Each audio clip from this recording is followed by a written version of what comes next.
Welcome to the Buick Outdoors Podcast. I'm your host, Sheldon Marion, and on this podcast, we dive deep into the outdoors. We discuss hunting and fishing techniques, give you tips and tricks, tell stories, and everything in between to help you enjoy the outdoors. This podcast is brought to you by Northbound Gear. If you've been around here for a while, you would have seen that I pretty well exclusively wear Northbound Gear pants, whether it's the adventure water resistant and cut resistant pants or the waterproof jeans. They're just excellent stand-up gear. They have those pants. They also have some summer pants as well that zip off into shorts.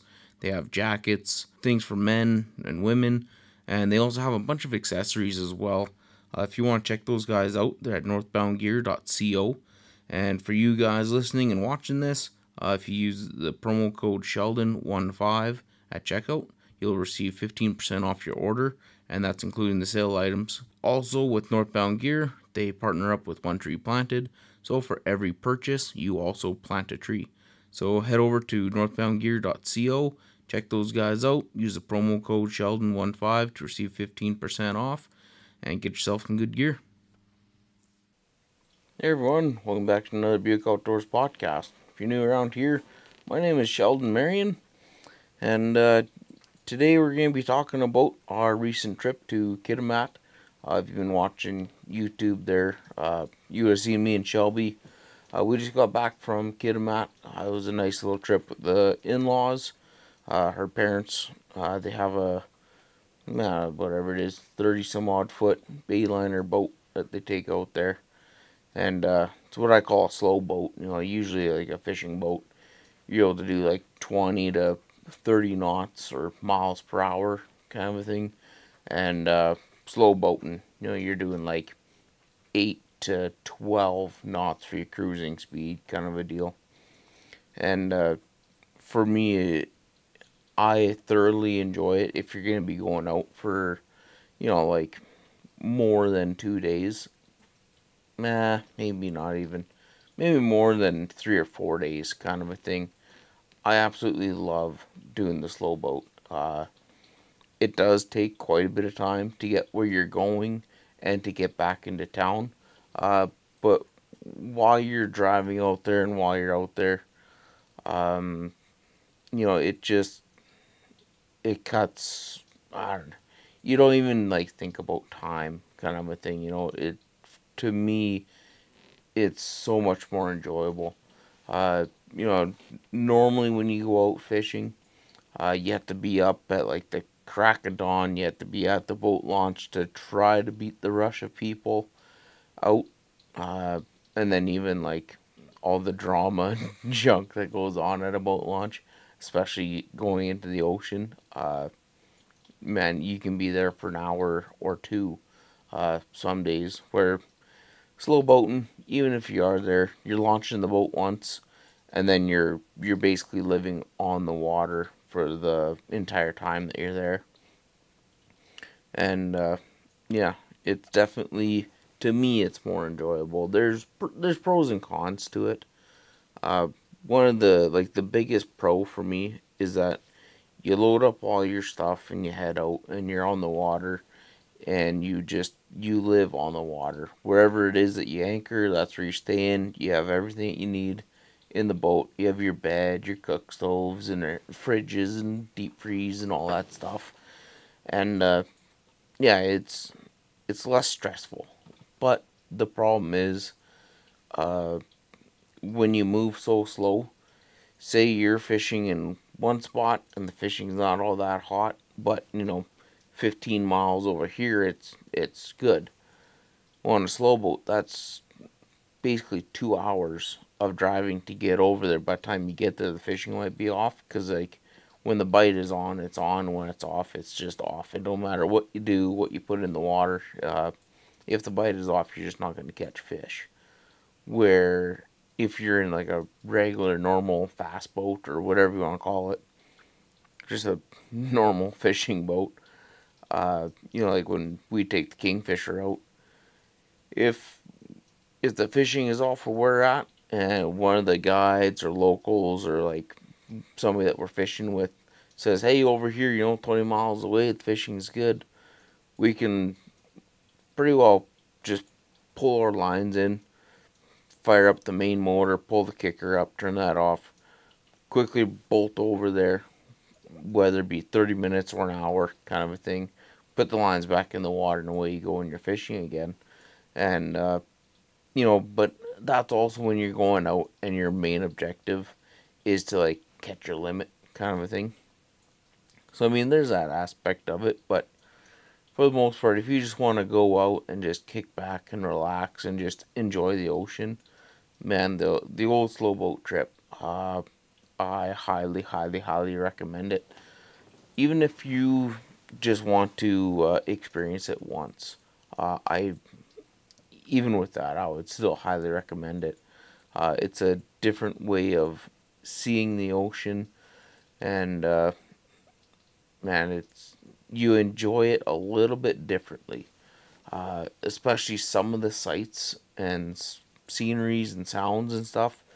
You don't just kind of whiz past it and, oh yeah, there's that bay or there's that hot spring or whatever. You have time to kind of almost absorb it and soak it in. When you're going past it doing 30 mile an hour, it's, hey, there's that spot, and you're gone. Slow boating, it's, hey, there's that spot, and you can watch it for like an hour or two as you're driving by, kind of a thing. Uh, but yeah, it's definitely it's my go-to way. When we first started going ocean fishing, we always took like the guides and all that stuff, and then when Dad got his first boat, uh, it was kind of like a hybrid almost. It wasn't exactly a real fast boat, but it wasn't exactly a slow boat either, and it had a little cuddy cab in there and a little kitchen table that folded down into a bed and all that good stuff. And then I think there was a sink. I can't remember if there's a sink or just a little burner stove. It was a long time ago, and then with that one, it was a little inboard outboard. So you had the big box where the motor sits in the back there, and you didn't really have much room for fishing, kind of a deal. But at that time, we kind of cut our teeth out in like Stewart, BC, and Hyder, Alaska area on the Portland Canal.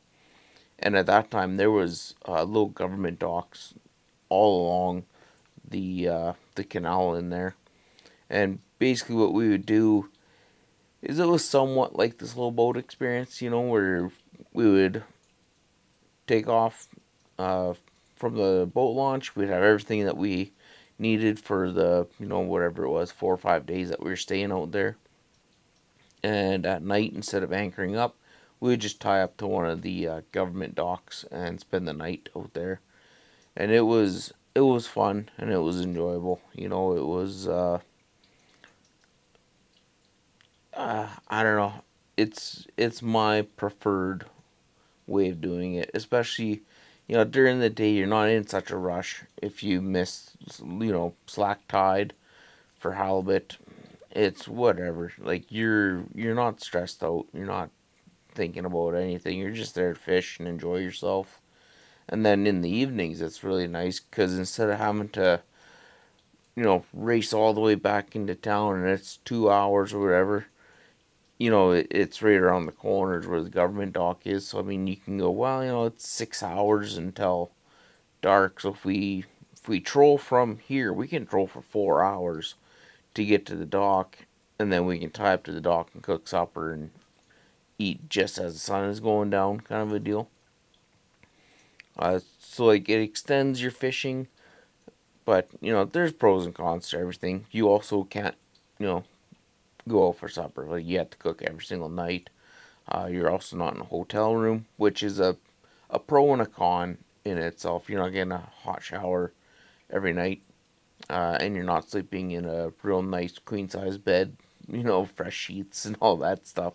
You're it's usually not that great of accommodation, but yeah, taking in the sights and sounds in the water and like all the little activities and stupid little things that you can do in the evenings and in the mornings, it makes it worth it. I don't know if you guys have watched any of the videos or not. Uh, the one morning I was cooking breakfast on the back of the boat. I was, what the heck were they making? Breakfast sausages, and then, what the heck was it else? Eggs and some. But anyways, as I'm cooking breakfast, I'm sitting there and I'm jigging with my herring rig, and I'm catching a bunch of little anchovies, and I was catching bait for the day. Uh, in the evenings, we were cooking up crab while we were fishing and catching sculpin and greenling, and what else were we catching? I don't think we caught rockfish. Well, they're in the bay at night, but like if you absolutely love to fish or just like to just chill out and hang out and just forget about the world, the old slow boating experience is definitely the go-to way of doing it. I think it's just amazing. Yeah, that, and you don't you end up saving quite a bit of money on fuel too if you're the one paying for the fuel. Uh, but yeah, for me it's my go-to method, and I can't wait. Like when I'm looking at boats to buy, like I got my little 18-foot boat now, and that'll be an alright boat to get me out to places like Kitimat and Rupert for kind of 1 or 2 days kind of a thing. And I don't really know if I'm gonna upgrade that to an actual fishing boat. What I mean by an actual fishing boat is one that's, you know, actually designed for fishing. Like this boat, it's a boat that's 18 feet that you're able to fish from. It's not an actual fishing boat kind of a deal, you know what I mean? It'll be a beautiful little lake boat, and then for the ocean, it's gonna be one that we kind of make work. It's not real wide. There's not a whole lot of room in it per se, but there's enough stuff in there where it's gonna work fine for fishing. For me, when it comes to looking at boats, I'm more like I'm 100% set on buying a trawler one day, whether it is 32 or up to probably about 41, 42 feet. Kind of a thing with like dual diesel motors, and yeah, I'm set on buying one of those one day. And if I do, I can take my little 18-foot and use that as my skiff, kind of a deal. Just drag it behind the 40-foot, kind of a deal. It sounds like Mr. Moneybags kind of a thing, but the boats I'm looking at are like the 1970s, 1980s, the fever kind of a thing.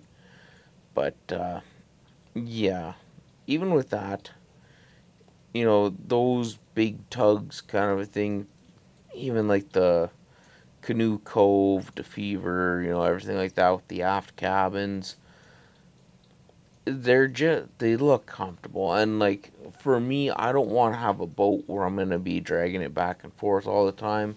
I'm gonna be trying to get a boat slip somewhere where I can pay for it per year and just leave it parked there, and I can go and spend 3 or 4 months on the water, kind of a deal.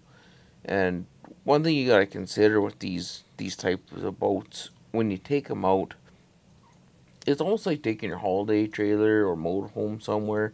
If you're gonna be there for a while, the most expensive part is getting there.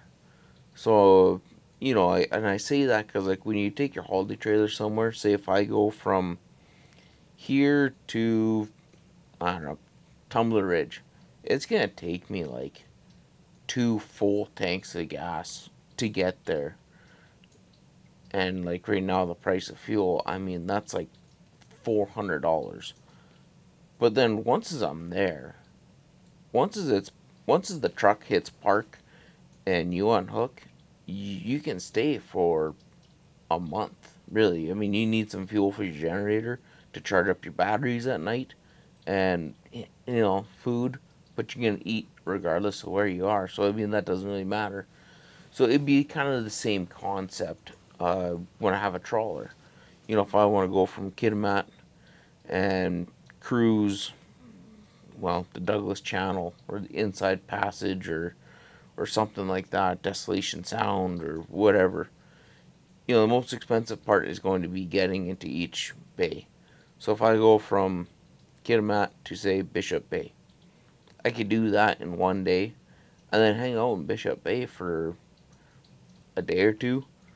Maybe go over to Kitsaway Bay, hang out there for like I can honestly stay at Kitsaway Bay for like a week. That is a beautiful, beautiful spot. Same with Bishop Bay. You got the hot spring there, and it's a nice little safe anchorage. You have the docking to tie up to. You know, it's awesome. But you know, that's the kind of lifestyle that I'm gonna be going after. Is you know, take a day or two to cruise to where you're gonna get, and then basically, if you're gonna be doing anything, you're gonna take your skiff out, troll for a couple of salmon, maybe. I might even just talk to like locals and be like, hey, you know, if you're out fishing, you catch an extra salmon, you know, whatever, we can trade something for it. Because for me, when I'm out there in like a big trawler, I, it's borderline like the sailor's life, you know, but I got a motor that has sails. Where I'm not exactly going to be leaning towards the fishing aspect, even though I'm going to be doing that pretty much every single day. But it's going to be more or less just I, I don't even know the words for it. It's the experience or the connection. I don't know. It's one of those things until you're actually out there and you're anchored up and it's like 4 o'clock in the afternoon and you're like, wow, this is it. Like I'm gonna go out back and catch some anchovies or drop a crab trap on the bow of the boat or, you know, catch a couple flounders or sculpin or maybe go up on shore and just kind of beach comb for a bit until you're actually there and doing it. It's something a lot of people just can't comprehend, like what the hell it is that you're talking about and why you want to go there and be there so bad. Uh, you know, another thing is just places like, say, the Work Channel out in Prince Rupert. Unless you've been there and it's 10:30 at night and you hear all the humpbacks going up and down the Work Channel in the pitch black dark, man, there's nothing more peaceful than that. Other than maybe other parts of the ocean or being out in the middle of nowhere in the bush where like you don't even hear a jet fly over kind of a thing. You know, there's something just so peaceful and what's that word I'm looking for? Like serene? I don't know if that's the right one. I don't know. There's something to it that just kind of speaks to me. I don't know if that's the right words for it, but there's something there that just connects to a whole other level, and you know it's amazing. And you know, for me being able to go back to the ocean this year, I didn't go last year, I don't think, but this year, I couldn't ask for a better trip. Like, and it's one of those things where we didn't really catch that much fish.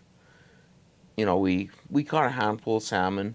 We caught I think one half decent greenling, and then we caught a couple of rockfish. No halibut in sight whatsoever. We couldn't catch them. Other people out there couldn't catch them. Uh, for whatever reason, the bite was just off for those 4 days that we were out. But I mean, I didn't even really care. Uh, you know, usually halibut is my go-to thing. Like I absolutely love catching halibut, and like we didn't catch any, and it didn't ruin the trip. Didn't do none of that. We caught some crab. Didn't even try for prawns because Kitimat, I don't think it's necessarily known for like a prawn spot. There is prawns out there, but they're extremely spotty kind of a thing. So we didn't even try for them.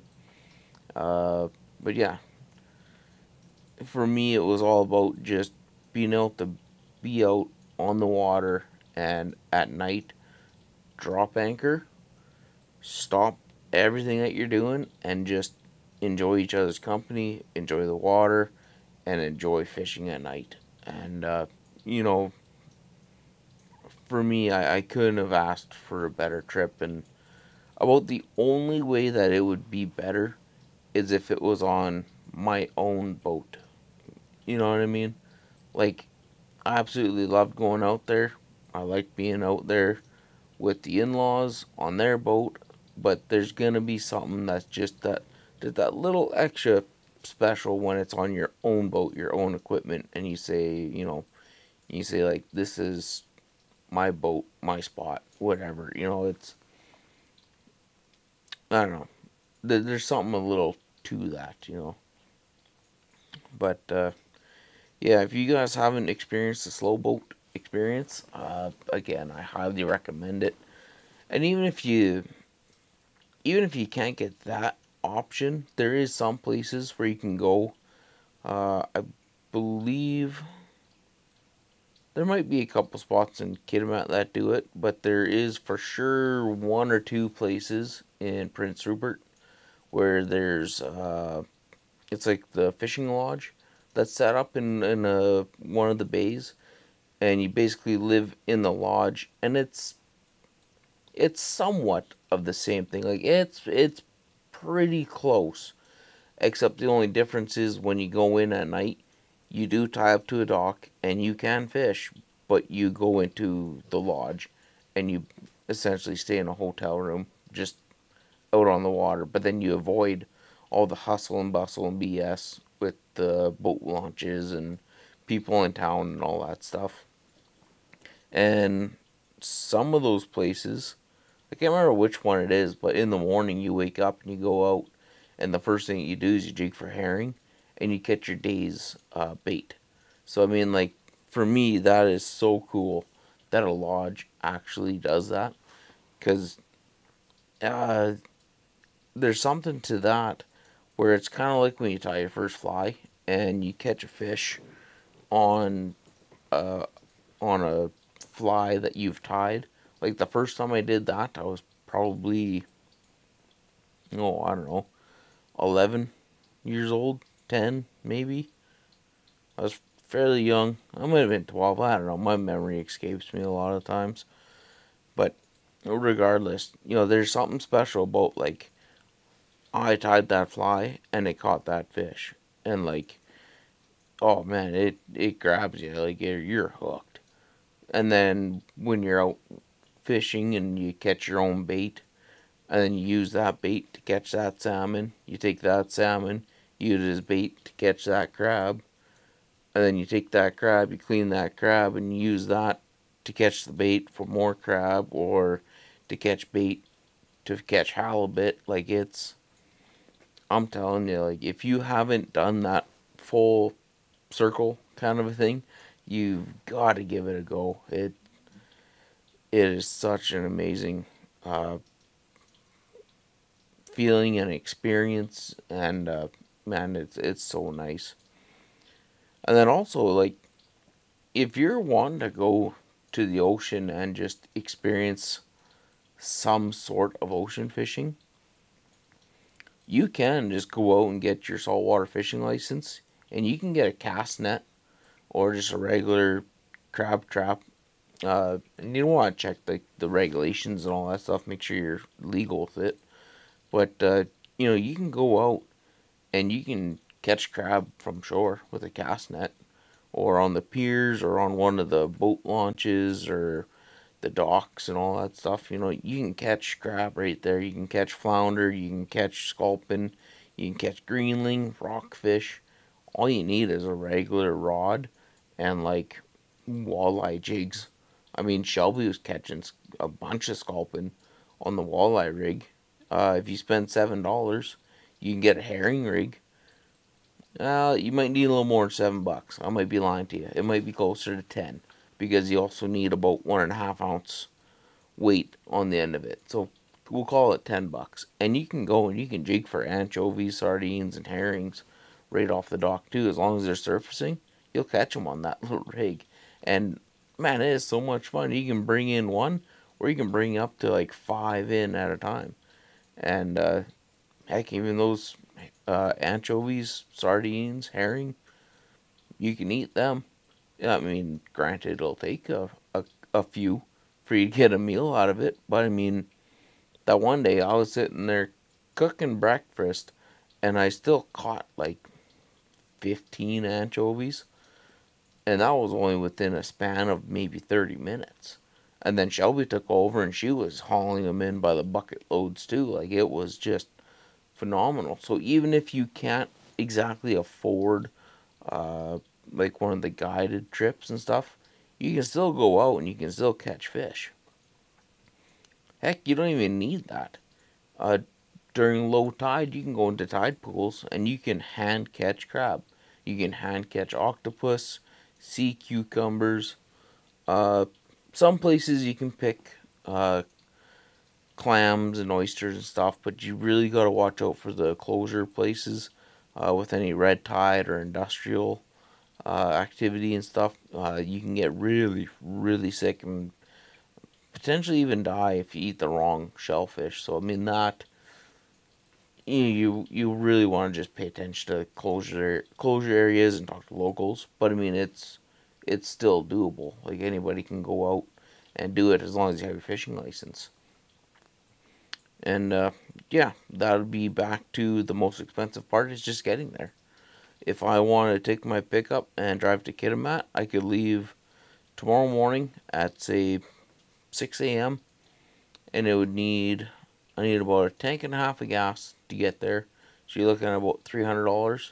And if I left at 6 a.m., I guarantee you I can be at Kitimat by 5 p.m., fishing by 5:30. You know, and then while I'm there, stay in a tent. Stay in a tent, sleep in your truck, sleep in the box of your truck, sleep in the side of your car, drape a tarp over everything, whatever. Like, if you want to go fishing on the ocean and catch ocean fish, believe me, there's ways you can do it. You're not going to be exactly 100% comfortable, but you can do it. And I think this winter I'm going to be doing just that. I can take 3 weeks off again once January hits. So either January or February, I might leave for 2 or 3 weeks and just do like a coastline cruise with my pickup and my dogs. And I might just drive until the map turns blue, take a couple of ferries, and just kind of make my way along the coastline, take the ferry across, come back down, take the ferry across again, come back home. And just fish wherever there's water, whether it's fresh water, salt water, creeks, rivers, lakes, ocean. I don't care. I'm just gonna go down, get away from the cold weather for a little bit, and just see what winter fishing is like down there too. Especially because like a lot of people, when you hear ocean fishing, you hear of like the big four, maybe five. You got salmon, halibut, crab, prawns, and we'll just call it bottom fish. Like the rockfish, lingcod, greenling. We'll just bundle them all in together, and even that, it's like a subcategory. So you got like the main four. Where with me, I want to go out and I just want to catch whatever is swimming there. Even if it doesn't swim. Sea cucumbers, they don't swim. Sea urchin, they don't swim. I want to smash one of them apart, get uni out of it, rinse it off, and just give it a go. Some people say it's amazing. Some people say it tastes absolutely disgusting. Maybe it depends on what they're eating, what type of algae and seagrass they're eating, or maybe they're close to some sort of industrial waste. I don't know. But I'm going to find out, And yeah, there's also places where there's Dolly Varden, cutthroat, rainbow. Uh, there's places where you can go and get crawfish. I don't know if there's a season for it in the winter, but I'm going to find out. And that's part of like this whole Buick Outdoors experience as well. it's not about being I don't know what. It's not about just like content creation and trying to turn this into a business or whatever. Like, I'm legitimately just filming what I do, and I'm a very curious person, and I just want to see what the big hype is, or see why people don't go there in the winter. If I had a little bit more of a better boat kind of a thing, I'd drag that sucker down there too, because supposedly there's good Chinook fishing in the winter, and I wouldn't have a problem fishing for a week just to try to catch a winter Chinook. But, that's just part of what I do, and yeah. Hopefully soon here, within the next couple of years, we'll be doing our own little slow boat trip where we'll spend like a month out on the water and just film. I don't know if I'd do it every day because I might drive Shelby nuts, but it'll be a lot. And it's going to be a blast because I'm going to be going after everything. I already have plans on so many things. Like, I want to make pickled sea kelp. Why? Because why not? I seen a recipe for it. I'm going to try it. Looks like it. They look like pickles when you're done, and it sounds like they're going to be great. Same with like pickling herring or deep frying sardines. I don't see anybody else really doing it, but I've seen like professional chefs cook it in like Michelin star restaurants, so it can't be that bad. So if they're doing it, heck, why can't we do it? And I say we because like I assume you guys are gonna come along and watch the videos and stuff, and for me, I really hope that it really kind of, I don't know, if maybe inspires you to go out and try ocean fishing or just enjoy watching the content, whatever. But I really hope it makes you guys kind of realize like you don't need a ton of money to do this kind of thing or to live this lifestyle.